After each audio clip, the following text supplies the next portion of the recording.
All right, right now in the 5 series, looking at 5 live jazz recordings that I love. Okay, we're going to jump straight into it. We're starting off with Lonnie Liston Smith live.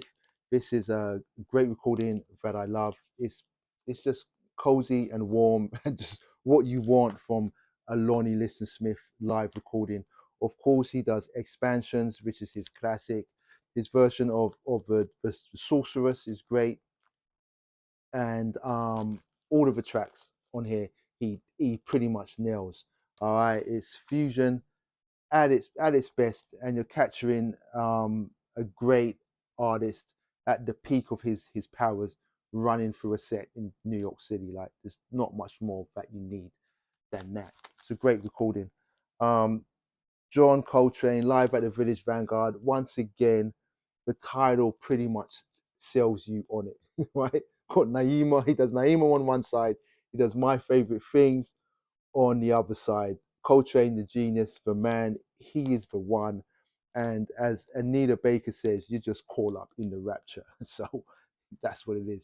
Essential live recording, as all Coltrane's recordings are. The Jazz Crusaders, a personal choice. I just love the Jazz Crusaders.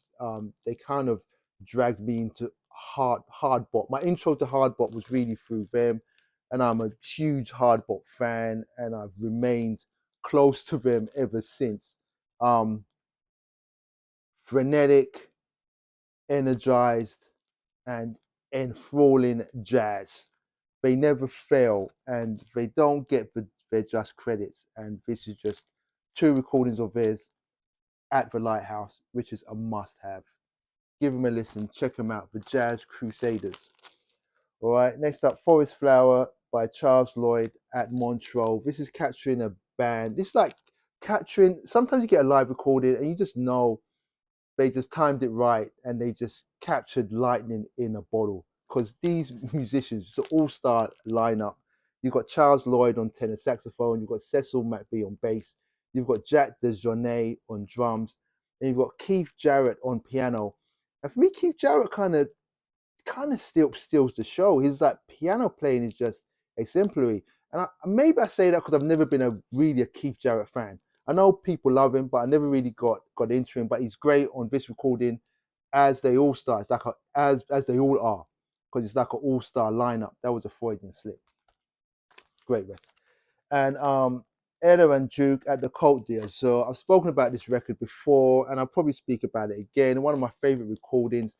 Ella and Duke, two Mount Rushmore artists going toe to toe, having fun, hammer and tongs, and it's just like a great recording. They're just flexing their capabilities, and I wouldn't even say pushing to the max, because I don't know how far these artists could really take it. But all I can say is that this is an energized live performance, and it's just so entertaining and so fun. I'd advise anybody, no matter what you are into, you could be into deep, heavy metal. You check this album out, you'd be like, man, I love this album. Anyway, this is 5 live jazz albums that I love. Hi-Fi Recluse, good fine records. Let's get it.